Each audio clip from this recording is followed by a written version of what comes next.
Hi, I'm Keith Ford and Steve Austin right here, and we're again at Rock Island Auctions, and we're bringing another gun from the vault. And what's this little Colt 1911 that we have here, Steve? Today we have the model of 1910, the immediate predecessor to the 1911, but this 1910 is a scaled down version, and it was chambered originally in 9.8 millimeter Colt.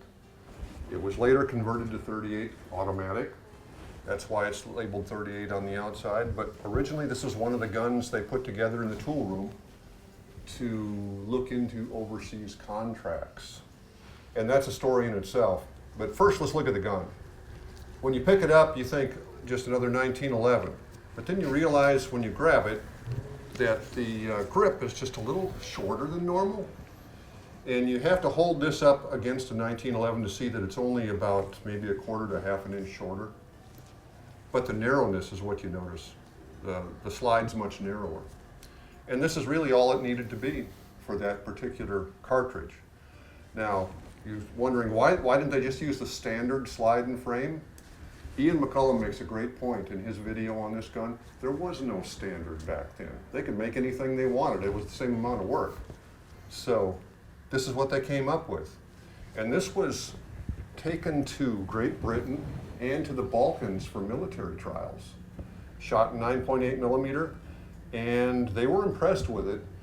But the big story is that Fabrique Nationale was impressed because they were selling guns in South America and Colt didn't like it, so they started coming over to Europe, Central Europe, where it was an open ball game for everybody. So FN and Colt went back to the drawing room and came out with a gentleman's agreement saying Colt would stay out of Central Europe and FN would withdraw, at least partially, I don't think they ever totally did, from South America. They still continued on, but this went no further after that. Big reason, of course, is the 1911 got adopted by the military in the full-scale 45. So this project was dropped. In fact, they looked at doing some of these later on, but it was either this or the Colt Woodsman. They decided they had enough resources to do one or the other. They thought the 22 might be a better idea, and probably they were right. Yeah. Sold a lot of Woodsman over the years. But this is a prime example, a pristine example of Colt workmanship back in the day. It's remarkable just for that, never mind the caliber. By the way, that caliber was very close to like a 38 Super, except slightly bigger in diameter. The 9.8 millimeter is a true 38. So sometimes you'll see it referred to as 38 experimental, but it measures .380. And it's, of course, right around the same length as a 45 or a 38 automatic, so it fits in a similar magazine. But it was kind of in the 9 millimeter range of power as far as what it could do. So it was a formidable weapon. Yeah. Yeah, what's neat is, look over here, the tube for the detent. The plunger tube makes its appearance. And then the slide catch right here. But you can see where it sticks out further on this side. Right. Everything. And size-wise, to me, this feels almost like a Spanish Star Model B. The Spanish got after it with their 38 longs. Sure did. Their 9 millimeter longs. Yeah.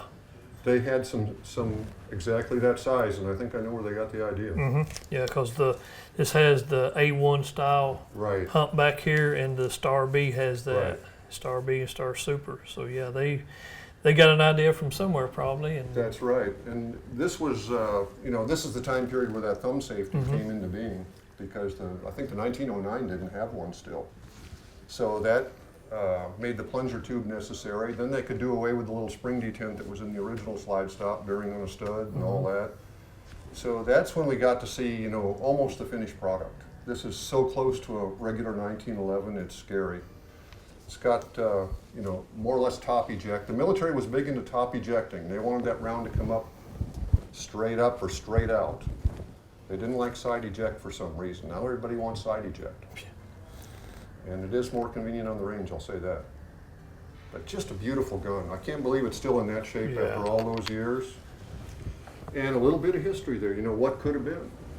It wasn't until the late 1920s when we got the 38 Super, and They were doing a 1911 platform in a 38 caliber, quasi 38 caliber again. Until then, it was the 1900, the 1902 military, and the 1903 pocket hammer that had the 38 automatic in them. But once that changeover came, those were all gone too. Only about half a dozen of these ever made in existence.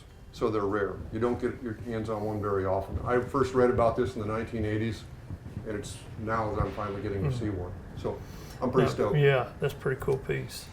If you have any questions or comments, or you know anything more about this pistol you could share with us, please leave a comment below. We'd like to hear from you. Thanks for watching. We'll see you next time when we bring you another gun from the vault.